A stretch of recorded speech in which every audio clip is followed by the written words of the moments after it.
Graça e paz, queridos. Sejam bem-vindos. Uma boa noite a todos. Estamos aí para mais um livro da Bíblia no panorama do Antigo Testamento. Sejam muito bem-vindos. Quem chegar, dá um graça e paz aí para a gente ver. Então nós vamos dar continuidade, aos profetas. São 4 profetas maiores no Antigo Testamento, que nós temos o profeta Isaías, que a gente já falou, o profeta Jeremias, o livro de Jeremias, e agora o livro de Lamentações. Aí na próxima semana, se Deus permitindo, a gente vai falar sobre o livro de Daniel. Muito tremendo, glorioso mesmo a Deus aí pela sua palavra. Então vai ser bênção e louvado seja Deus, que a gente conseguiu chegar até aqui. Cláudia, Eliana, sejam muito bem-vindos. A Dami está por aí também. Então, queridos, é um desafio e graças a Deus nós temos conseguido chegar até aqui, E importante é que essas aulas ficam gravadas, E nós podemos depois consultá-las aí se houver necessidade. Amém? Vamos orar então? Pai, em nome de Jesus, queremos te agradecer, Deus, pela tua graça e misericórdia, que teu Espírito Santo seja bem-vindo nesta hora, fala ao nosso coração e que, ó Deus, nossa mente seja aberta, esclarecida pela tua palavra e que através da tua palavra, Deus, nós possamos cada vez mais meditar na nossa vida com o Senhor, nas nossas atitudes na tua direção, Deus. Em nome de Cristo Jesus, que, ó Deus, nós somos falhos, somos pecadores, limitados, ó Pai, mas o teu poder, ó Deus, vem do teu Espírito sobre nós e nos capacita, Deus, para, Senhor Deus amado, a tua palavra, Senhor Deus, ser comunicada com excelência nesta noite, em nome de Cristo Jesus. Que, ó Deus amado, o Senhor abra os nossos olhos para que possamos ver, Deus, aquilo que o Senhor tem para nós. Em nome de Cristo Jesus. Amém. Amém, queridos? Rafael, seja muito bem-vindo. Glória a Deus. Valdão tá por aí também. Sejam muito bem-vindos todos aí. É um privilégio aí ter vocês com a gente. Então, queridos, nós temos aí o livro de Lamentações. É um lamento, É um lamento. Amém. Glória a Deus. O apóstolo também está aí. Seja muito bem-vindo. O apóstolo sempre está acompanhando, Porém, a gente vê esse privilégio aí de ter o pastor por perto. É muito bom. Então, queridos, Douglas também, sejam muito bem-vindos.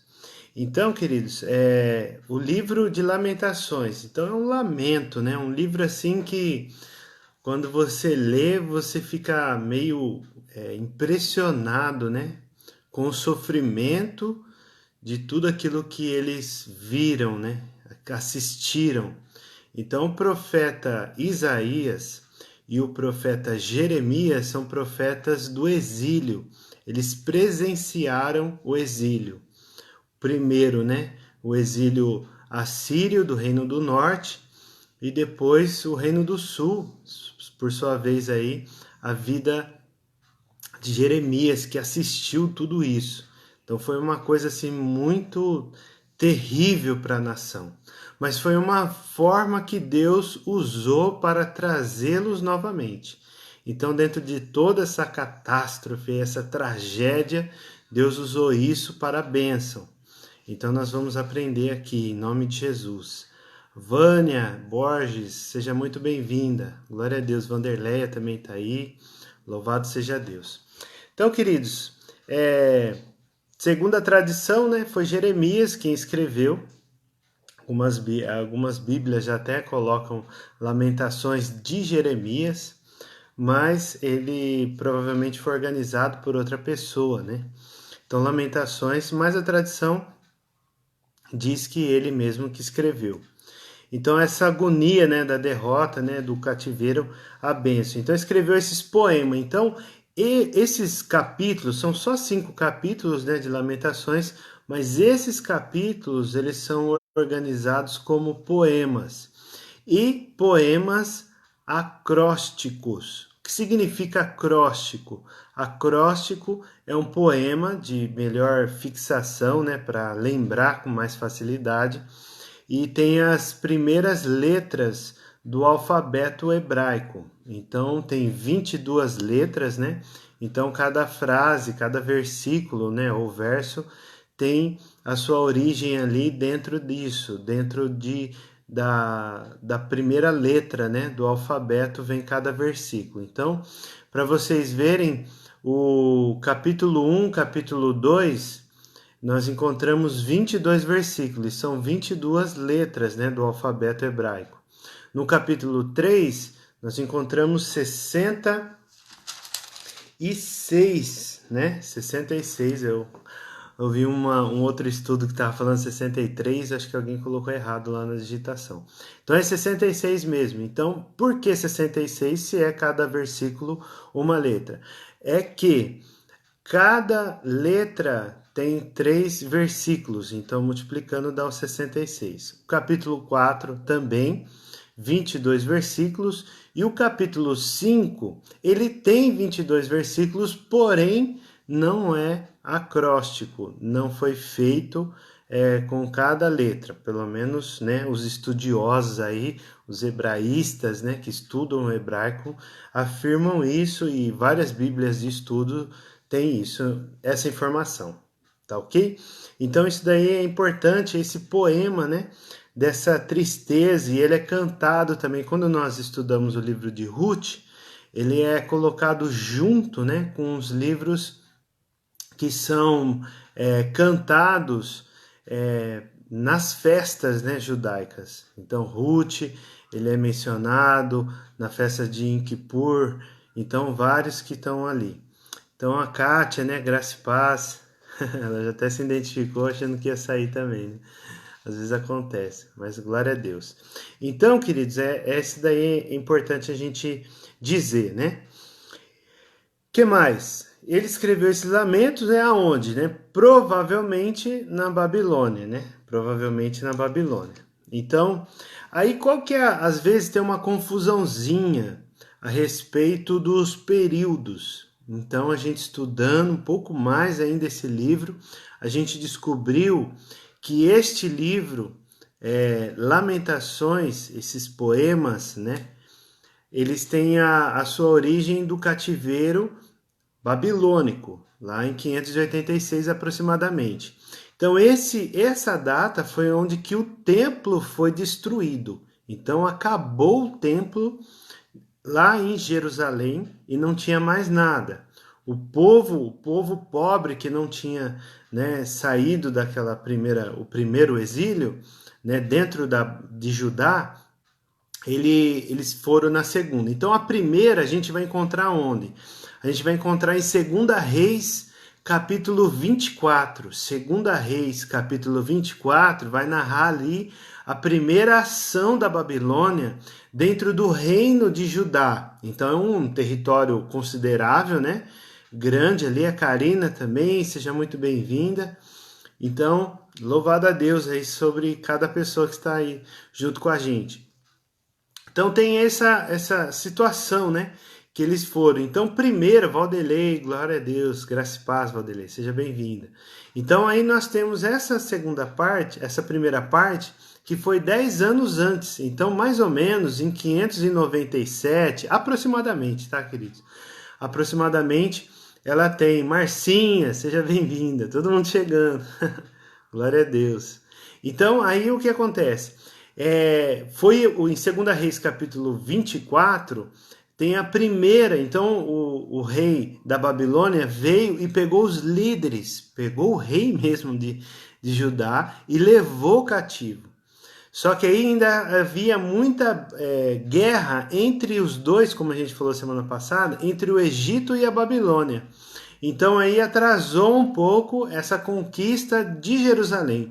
Só que mesmo assim eles estavam seguros na cabeça do povo hebreu, né, principalmente do território de Judá, o que eles tinham total segurança? A segurança que eles tinham era o templo, né? Então o templo estava ali, estava preparado ali para a habitação de Deus, né? Deus habitava no meio do povo ali naquele templo, né? Que isso era uma consideração muito forte, né? Que o povo tinha sobre aquele lugar, um lugar santo, separado, promessa de Deus. Então tudo sob controle, né? Sobre proteção divina, né? O divino guerreiro, né? Como o Senhor é conhecido, ele estava ali para preservar aquele território e nada de mal iria acontecer. Porém, não foi isso que aconteceu. No capítulo 2 Reis, capítulo 25, a gente vê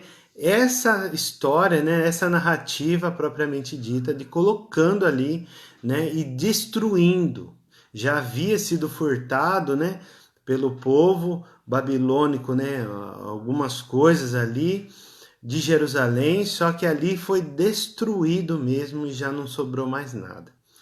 Então, diante desse cenário, diante disso, o povo olhou e, no caso, né, Jeremias olhou tudo aquilo e relatou nesses poemas. Mostrou a sua tristeza profunda, a sua dor profunda, porque é a mesma coisa, preste atenção muito nisso, preste muita atenção no que eu vou falar. É como que um pai fala para o filho: não faça isso, meu filho, senão você vai se machucar.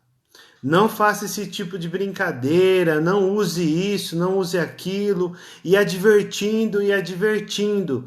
Só que quando você é bem pequenininho, né? Quando todos nós éramos bem pequenininhos, o pai tinha um certo controle. Depois que tem uma maturidade, ou casou já, ou já está mais velho, com maior idade, né? Mais de 18 anos, já está independente, né? Aquela coisa toda. O que acontece? O pai aconselha, mas o pai já não domina mais sobre aquela pessoa, né? Sobre o filho. Então Deus dominava sim na sua soberania, só que Deus ele permitia e foi avisado através dos profetas, e tinha os profetas também pré-exílio, né? Então, antes dos cativeiros, os profetas avisaram: ó, cuidado que isso aí pode acontecer e tal, lembrando da lei lá de Deuteronômio 28, a partir do versículo 15, e também o último capítulo de Levítico também fala a respeito disso. Então, sempre lembrando, só que aí o que acontece? O filho vai lá e faz tudo aquilo que o pai disse para não fazer. O filho vai lá sofrer suas consequências, vai pagar por aquele ato, porém, Deus se entristeceu com aquilo. Então, Jeremias, ele estava ali como esse pai, né? Um pai até espiritual, poderíamos dizer de alguma maneira, né? Um agente de Deus usado pelo Pai Celestial para poder falar ao povo: não faça isso, mas mesmo assim o povo fez. E isso trouxe uma angústia, uma tristeza muito grande, porque o pai estava com esse sentimento: eu avisei que vocês não poderiam fazer isso. Eu avisei, só que não adiantou. Quantos e quantos anos antes, né? Desde a época de Moisés, que escreveu lá em 1600 anos antes de Cristo.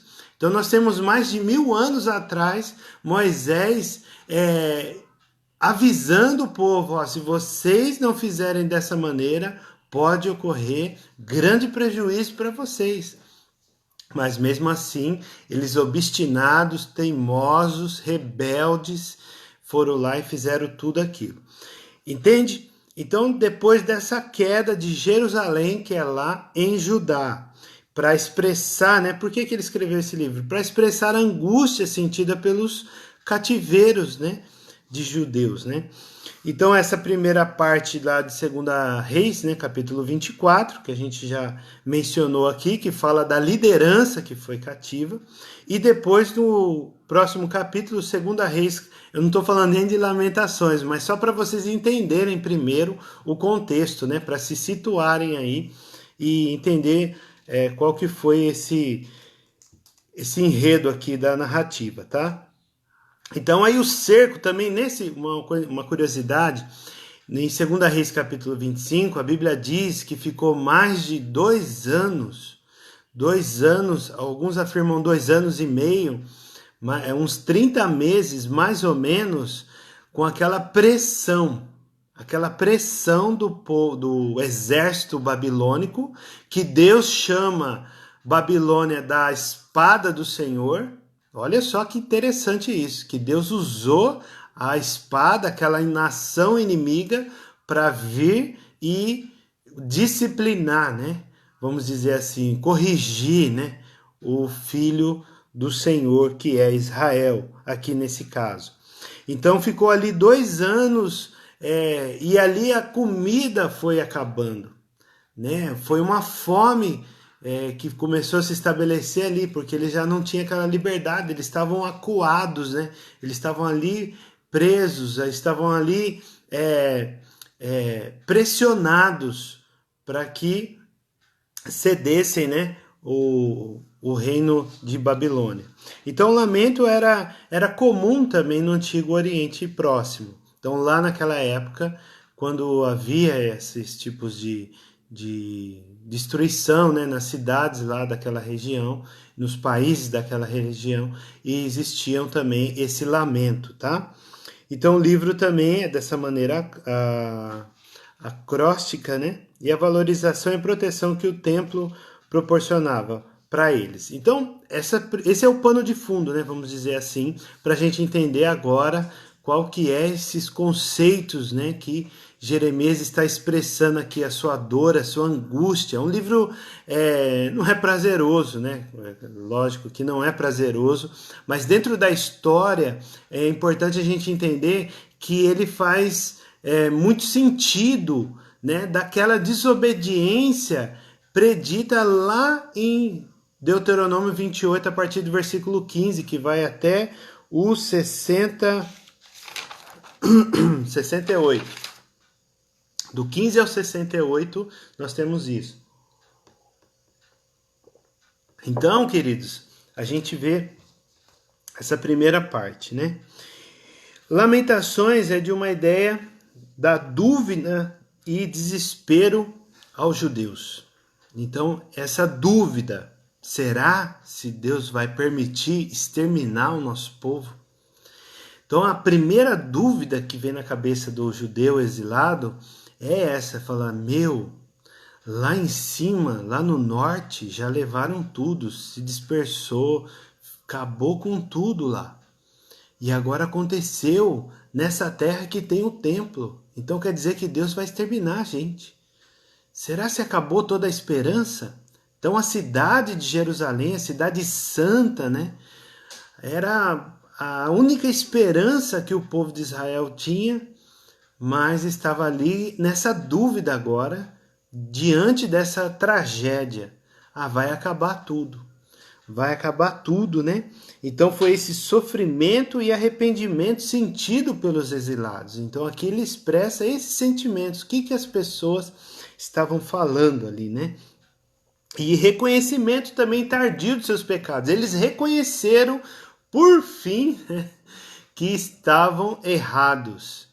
Não, eles reconheceram que o conselho do pai estava certo, mas eles fizeram errado. Eles reconheceram isso, estavam arrependidos. Por quê? Porque a fome era severa, a violência dos babilônicos, dos caldeus, né? O exército dos caldeus vieram e destruíram tudo lá. Então eles violentaram também, no capítulo 5, versículo 11, fala dessa violência contra as virgens, né? Então foi assim uma coisa terrível, terrível. E eles se arrependeram, mas de uma forma tardia. Poderiam ter se arrependido antes, reconhecido seus erros antes, e assim começavam a adorar somente a Deus. Mas não foi isso que aconteceu, né? Então, no meio desse desespero sombrio, né, teve um vislumbre de esperança, né, que a gente vê no capítulo 3. No capítulo 3, no versículo 21 e 22, né? A gente vê ali o quê? Parece que um delírio, né, do autor, do escritor de Jeremias. Por que eu digo isso? Porque ele estava vendo só derrota, só tristeza, mas a influência que Moisés tinha na vida dele, ele era influenciado por Moisés, né, porque Jeremias era um sacerdote, estava ali junto, né, servindo na casa do Senhor, uma família sacerdotal, na mesa ali, ele havia se alimentado da lei, né, instruído pela lei, e ali houve aquele relâmpago, né, de esperança, porque a gente só vê esse relâmpago, né, de esperança aí, quando ele começa a falar a respeito dessa misericórdia que se renova a cada manhã.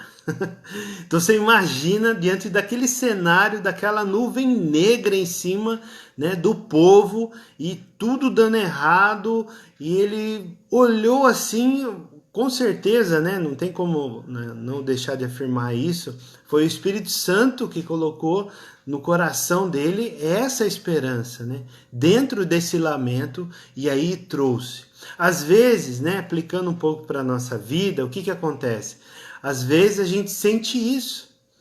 Às vezes a gente sente assim, sem esperança nenhuma. Mas quando nós conhecemos as Escrituras, nós sabemos que através de Jesus nós temos esperança. Através dessa misericórdia derramada lá na cruz do Calvário, nós encontramos esperança. Então, Jesus é a nossa esperança. Assim como Jeremias estava olhando aquele povo ali todo desarrumado, todo violentado, com tantas coisas erradas, mas mesmo assim ele encontrou esperança. Então a esperança é Jesus na nossa vida. Amém, queridos? Então nós vemos também 3 sentimentos antes de entrar nos livros aqui, né? 3 sentimentos de lamentações. O primeiro é lá em o capítulo 1, né? Vamos dizer assim. Capítulo 1, versículo 12. Lamentações, capítulo 1, versículo 12.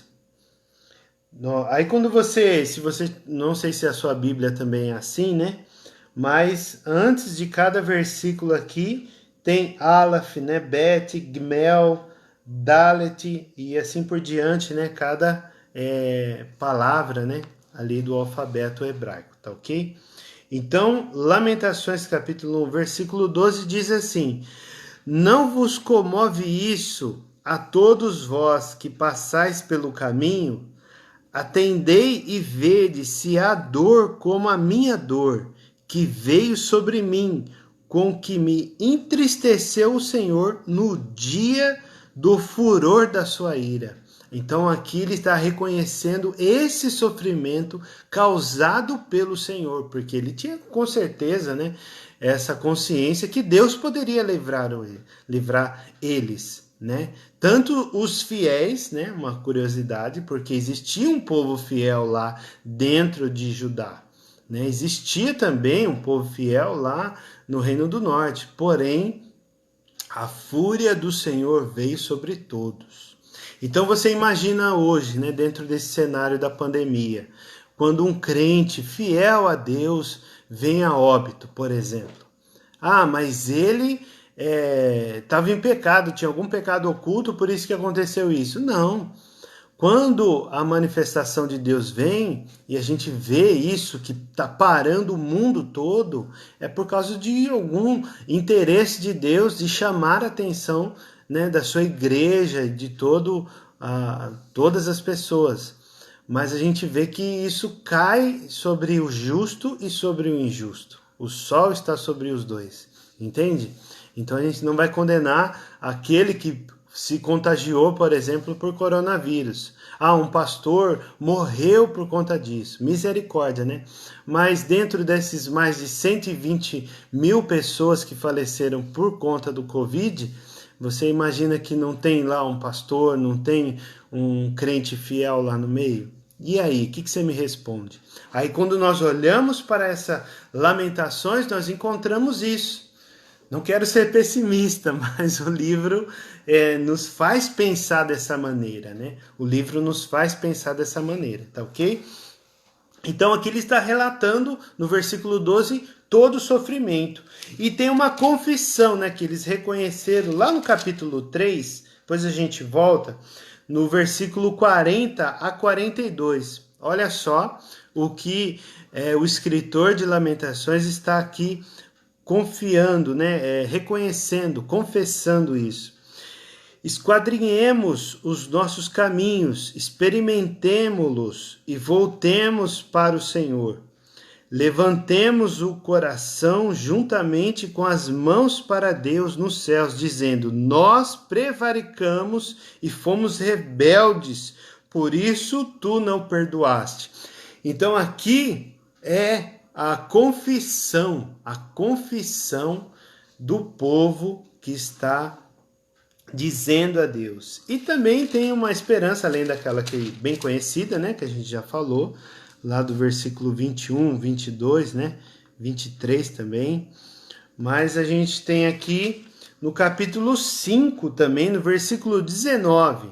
Lamentações 5:19, olha só o que diz: Tu, Senhor, permanece eternamente, e o teu trono de geração em geração. Então, isso daqui, eles estão seguros que Deus não muda. Deus está ali firme, né? Com a sua justiça também, né? E no versículo 21, converte-nos, Senhor, a ti, e nós nos converteremos. Renova os nossos dias como dantes. Então ele está falando lá atrás, quando a época era boa, quando eles entraram ali na terra prometida e estavam aqui, né, habitando, e nesse momento eles estavam sendo deportados para outra região, para a região lá do norte, né, da Babilônia. E aí no 22 diz assim: por que nos rejeitaste totalmente? Por que te enfurecerias contra nós em tão grande maneira? Então aqui eles estão tendo essa esperança novamente de ver aquele povo reunido novamente. Mas dentro desses 5 capítulos nós não vemos, nós não lemos, não assistimos Deus se manifestando mais de forma nenhuma. Ele não atendeu essa oração, esse lamento, né, esse choro, essa dor, essa angústia, né, que o profeta estava ali escrevendo, entende? Então não tem uma resposta, né? E dito isso, queridos, nós temos aí uma segunda consideração também, que o livro nos faz lembrar de permanecermos confiantes. Então a confiança, dentro de todo esse cenário, a confiança precisa permanecer.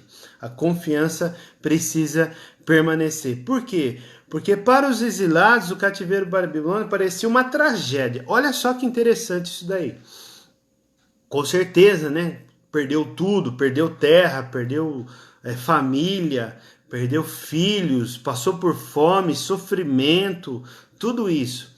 Só que lá na Babilônia, onde eles ficaram por mais ou menos 70 anos, né? 70 anos eles ficaram lá cativos na Babilônia, eles aprenderam a viver lá. E ali não tinha sinagoga, eles inventaram uma sinagoga ali que eu vou chamar de célula, né? Vou ter que chamar de célula, não tem jeito, não tem como não falar isso, porque não era um prédio, era um ajuntamento de pequenos grupos que estavam ali se reunindo dentro daquele território para estudar a palavra de Deus e adorar o Senhor, né? Então ali era grupo pequeno, então eu posso chamar de célula, né? Porque a célula tem esse propósito aí de estar fazendo esse ajuntamento de pequenos grupos para estudar a palavra e adorar a Deus. E aí, então ali a sinagoga foi inventada, né? E Deus transformou toda aquela tragédia. Tem alguns estudiosos que falam que a idolatria não existiu mais idolatria depois dessa época, né? Eu acho um pouco difícil, né? Porque o povo continua sendo povo, né? Obstinado. Então, nós vemos essa situação, mas vamos considerar que eles aprenderam a lição, né? Então é importante, continuaremos confiando mesmo quando Deus não respondeu. Isso mesmo, Cláudia Eliana aí colocando, é justamente isso. Mesmo quando Deus não responde, isso é bem forte, hein? Nós precisamos continuar adorando, confiando a Deus, né? Então o cativeiro, por sua vez, ele acabou purificando o povo, né? De certa maneira, aprenderam a lição, porque depois o reino da Babilônia teve seu fim, né? Aproximadamente em uns 80 anos, e depois já veio o reino da Pérsia, os medos, né, que eram aliados ali, e fizeram essa aliança, e depois vieram o rei Ciro, né, que foi um tipo de libertador, que trouxe a carta que eles poderiam voltar para suas terras, desde que entregasse tributo. Então, o reino de Judá, ele, pelo seu rei, ele foi... deixou de entregar os tributos à Babilônia, por isso que toda essa invasão, tudo aquilo que aconteceu, né? Mas Deus poderia ter mudado isso daí, ok? Então, no capítulo 1, vamos ver lá no capítulo 1, a gente já disse a respeito do versículo 12, mas uma curiosidade que os biblicistas, eles afirmam que esse versículo remete, né, também a quando aquela palavra que Jesus disse de Jerusalém, que mata os seus profetas. Eu quis se ajuntar como os filhotes, né, a galinha junta os seus pintinhos, mas eles não aceitaram. Está lá em Mateus, né, capítulo 23, fala a respeito disso. Alguns dizem isso e depois outros também dizem que é o próprio sofrimento que Jesus teve na cruz, do povo estar longe de Deus. Então Jesus recebeu toda essa carga. Então esse sofrimento também se remete a esse. Uns estudiosos falam da palavra ali, né, de Jesus a Jerusalém, e outros falam do sofrimento da cruz do Calvário. Então, queridos, nós temos também esse sofrimento aí de Cristo na cruz. O versículo 19, a gente pensou aí só alguns, porque senão não vai dar tempo. O versículo 29, olha só aqui, 19, né, Lamentações capítulo 1, versículo 19. Vamos ler. Chamei os meus amadores, ou amantes, né? Mas eles me enganaram.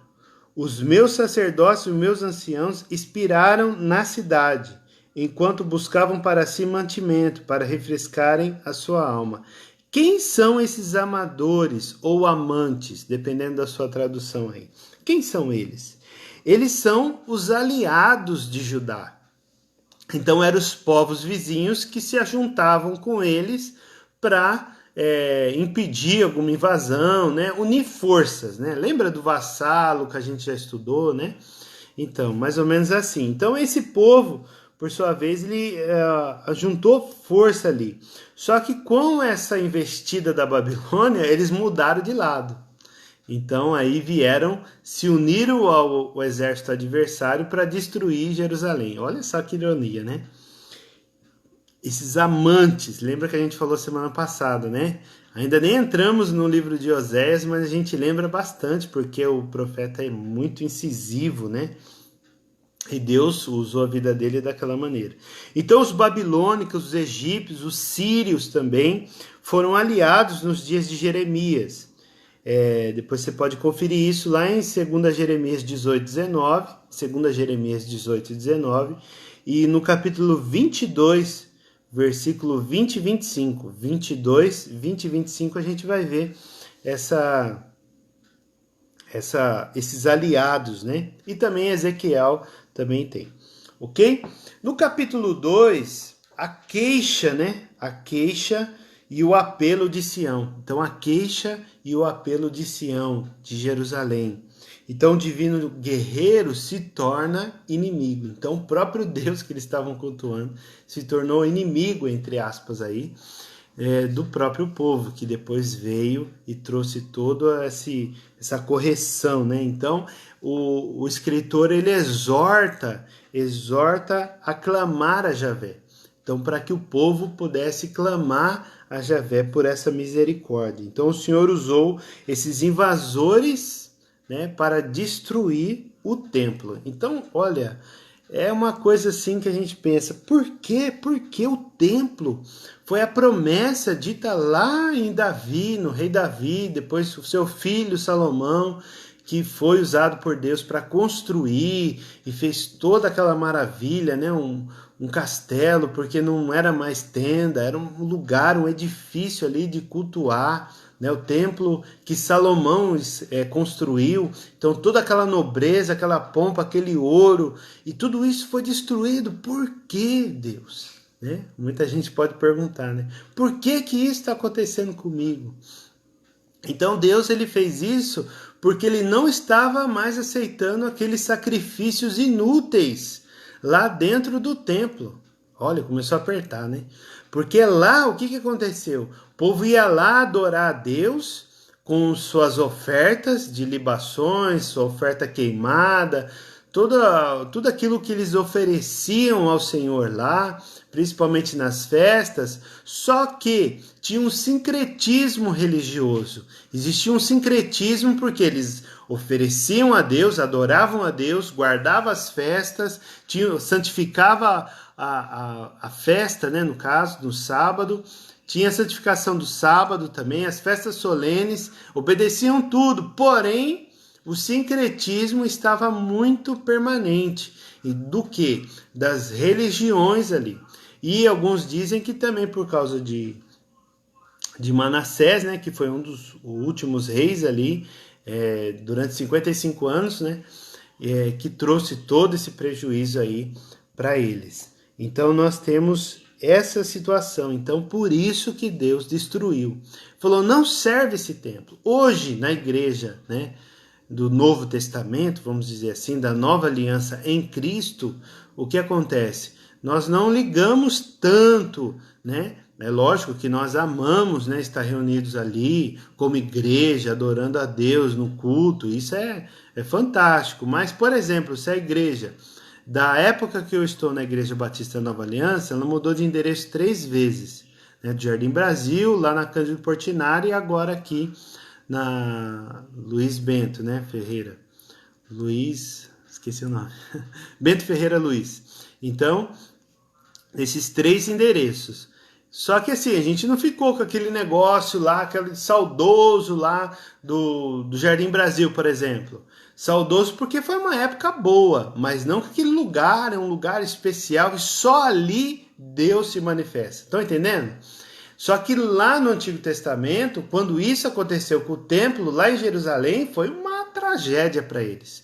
Foi uma coisa, né, tremendo, muito forte, né? Então aqui Vanderlei está colocando, né? E me adoram com seus lábios, mas o seu coração está longe de mim, né? Isaías 58 fala isso. É bem forte. Então, queridos, a gente vê isso daí, a primeira coisa. E o terceiro, que é o terceiro capítulo, né? O terceiro lamento, é o desespero, a esperança e também a imprecação. O que é imprecação? Imprecação é aquele castigo, né, para os seus inimigos, para que Deus vingue esses inimigos, né? Então nós vemos isso também. Então os fiéis também sofreram essa punição, né? Estavam tudo ali junto, né? A Kátia colocou aí também a religiosidade apenas, né? Isso é misericórdia. Então 21, 22, né? Como a gente já mencionou, do capítulo 3, que é o mais conhecido, né? Muitas pessoas falam a respeito desse, é porque realmente é um versículo tremendo, né? Então, no versículo 20, né, por sua vez aqui, Lamentações, capítulo 3, versículo 20, ou verso, né, porque é um poema, minha alma certamente se lembra e se abate dentro de mim. Disso me recordarei no meu coração. Essa tradução está dizendo, mas a sua pode ser diferente. Por isso tenho esperança. Trago à memória aquilo que gera esperança. Então, disso me recordarei no meu coração, por isso tenho esperança. Aí o 22, as misericórdias do Senhor são a causa de não sermos consumidos, porque as suas misericórdias não têm fim. Novas são cada manhã, grande é a tua fidelidade. A minha porção é o Senhor, diz a minha alma, portanto esperarei nele. Então você tem esperado no Senhor? É a única saída. Não tem outra alternativa. Precisamos esperar em Deus.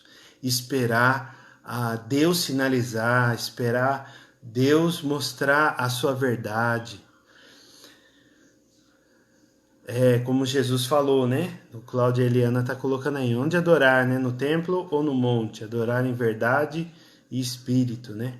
Então nós vemos como que nós podemos esperar, né? Esperar, qual a nossa atitude esperando em Deus? Não pode mudar, né? Não pode mudar. Precisa continuar adorando a Deus, precisa continuar cultuando a Deus, né? Que Deus nos dê esses olhos abertos para que a gente possa olhar somente para Jesus, que é o modelo do nosso relacionamento com Deus. Ok? Então é isso que nós precisamos. O capítulo 3 ainda fala dos inimigos causadores do sofrimento, né? No 52 e 62 fala a respeito disso, no capítulo 5. E as imprecações também contra os inimigos, como a gente já falou, né? O capítulo 4, ele fala, o quarto lamento é tateando nas ruas. Então a dificuldade terrível, né, que eles tinham de não ter mais nada, né? Não ter nada visível, nada palpável, nenhuma estrutura, não tinha uma base. Perderam a sua base, perderam família, perdeu propriedade, perdeu colheita, comida, perderam tudo. Então olha só que terrível foi isso que eles passaram. Então a crença de Jeremias era o quê? Que os mortos tinham mais sorte daqueles que estão vivos, porque os mortos morreram, acabou. Mas os vivos estavam ali passando por esse sofrimento terrível. Então Jeremias ele estava apontando nessa direção. E no capítulo 4, né? E a partir do versículo 17 do capítulo 4 é o lamento do povo, né? O lamento do povo que está dizendo isso, ok? Então os nossos olhos, né? Por exemplo, no 17, os nossos olhos desfaleciam, esperando vão socorro. Olhávamos atentamente para a gente que não pode livrar. E o quinto e último, né, poema aqui de lamento é uma coisa assim muito forte que nós vemos, né? Somente aqui o povo que fala. Esse lamento ele fala do remanescente de Sião que chora, né? Chora de desespero de olhar tudo isso que aconteceu. Então lá no versículo 10, por exemplo, nossa pele se enegreceu como um forno por causa do ardor da fome. Então você imagina isso, aqui eles falam dessa pele, né, que foi queimada, castigada, não só pelo sol, mas pela febre que dava pela falta de comida. Olha só, pela falta de comida, então eles tinham a sua pele. E no versículo 11, forçaram as mulheres em Sião, as virgens na cidade de Judá. Então as filhas foram violentadas pelo exército, né? Como a gente falou no início. Então tudo isso era o quê? Era o castigo da desobediência, predita lá atrás na lei mosaica, né? Na lei dos Pentateucos que nós poderíamos ver. A fome era tão grande que era dito ali, né, por exemplo, no capítulo 28 de Deuteronômio, se você tiver com a sua Bíblia aí fácil, abre aí em Deuteronômio capítulo 28, nós vemos aqui uma das causas, né, uma das causas que o povo que já estava dizendo, né, que iria acontecer. Deuteronômio capítulo 28, no 52, né? 52 diz assim, ó. E te angustiará em todas as tuas portas, até que venham a cair os teus altos e fortes muros em que confiavas, em toda a tua terra. E te angustiará até em todas as tuas portas, em toda a tua terra, que te tem dado o Senhor teu Deus. E comerás, olha isso, que forte que é isso, misericórdia, hein? No versículo 53, e comerás o fruto do teu ventre, a carne de teus filhos e de tuas filhas, que te dera o Senhor teu Deus, no cerco e no aperto com que os teus inimigos te apertarão. Então, olha isso, a fome, olha o ponto que a fome. Então, agora a gente imagina lá, naqueles 2 anos, né, que o exército ficou ali pressionando Jerusalém, pressionando, e eles não podendo mais plantar, não podemos mais viver, né? Não tinham mais paz, e aconteceria isso. Então, quando isso aconteceu, o castigo da desobediência é muito forte, hein? Misericórdia. Então, o povo não fala, mas clama, né? Só o povo que fala aqui no capítulo 5 de Lamentação, e clama a Javé, né? Por quê? Porque é um lugar infeliz, né, e perigoso para viver. Só que aí Jeremias, se você lembrar lá, se não tiver errado, no capítulo 29, ou 31, ou 33, está ali perto. Nesse endereço aí, do 29 ao 33, o profeta está falando para eles o quê? Vai lá, constrói casa, e também vocês vão plantar para comer, porque vocês vão passar muito tempo aí. O povo ficou doido, falando, não, a gente não quer ficar aqui, né? Nós vamos agora se converter, agora a gente vai se converter. Não, calma, porque eu tenho pensamentos de paz sobre vocês, e não de mal. Então aquilo que Deus estava usando, o cativeiro que Deus estava usando, era para purificar o povo. Precisava passar por esse processo. Não tem jeito, tem coisas da nossa vida que a gente só aprende passando, né? A mesma coisa que nós aprendemos, né, com os apóstolos, né, a azeitona ali espremida para sair o azeite e tantas outras coisas, a gente vê o que? Esse processo, não tem como. Não tem como, a gente precisa passar por esse processo para poder respirar novamente, né, e salmodiar o Senhor, porque às vezes no decorrer da nossa caminhada a gente acaba perdendo isso daí, e nós não podemos perder. Então o termômetro do crente, né, como a gente aprendeu na visão celular, no modelo dos 12, né, eu não aprendi em outro lugar, eu aprendi aqui, então aqui que a gente fala que o termômetro do crente é a sua vida devocional, a sua vida com Deus, sua vida de oração. Então o templo foi destruído lá em Israel. Lembra quando o apóstolo falava isso em muitos anos atrás? Pelo menos eu lembro muito disso. E nós temos hoje a oportunidade de congregar em vários templos e na nossa casa também, né? Principalmente na nossa casa. Então é isso que nós precisamos adorar a Deus. Está passando por dificuldade? Adore a Deus. Está passando momentos felizes, alegres? Adore a Deus.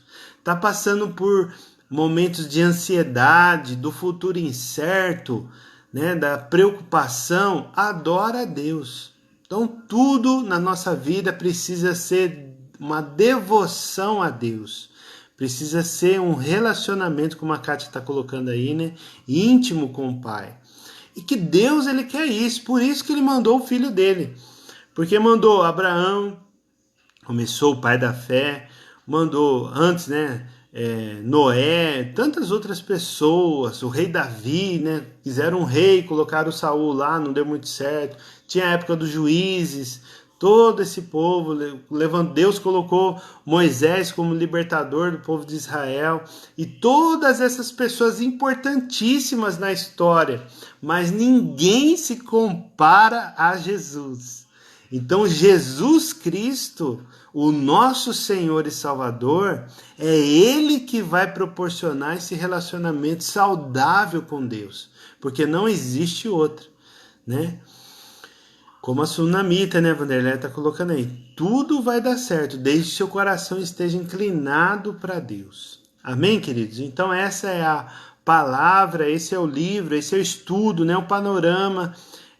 São 5 capítulos só, né? Mas a gente vê aí esse livro importantíssimo, principalmente em tempos de crise, né? Porque nós vamos aprender com a nossa referência bíblica do povo de Israel, como que o povo de Israel, né, no meio do sofrimento, agiu diante do Senhor, o Pai do nosso Senhor Jesus Cristo. Então é isso que nós vamos fazer hoje. Então, como que esse povo fez, né? Então, adorando a Deus. Então é tempo, né? O tempo todo Deus é bom. Então o tempo todo nós precisamos orar a Deus, adorar a Deus e esperar em Deus, independente da situação. Eles passaram 70 anos, você imagina isso? 70 anos num território que era infeliz e perigoso. 70 anos. Então pessoas morreram lá. Pessoas morreram lá. Lembra quando nós estudamos Deuteronômio, que aquelas pessoas que saíram do Egito, depois de 40 anos morreram e surgiu uma nova geração, né? Para que essa nova geração aplicasse tudo aquilo que Deus estava ensinando. Mas mesmo assim, ainda teve dificuldades. Então nós precisamos viver aquilo que a palavra diz, né? Aquilo que a palavra nos ensina. E esses profetas no exílio nos ensinam muito, nos ensinam demais, porque a vida não é um mar de rosas.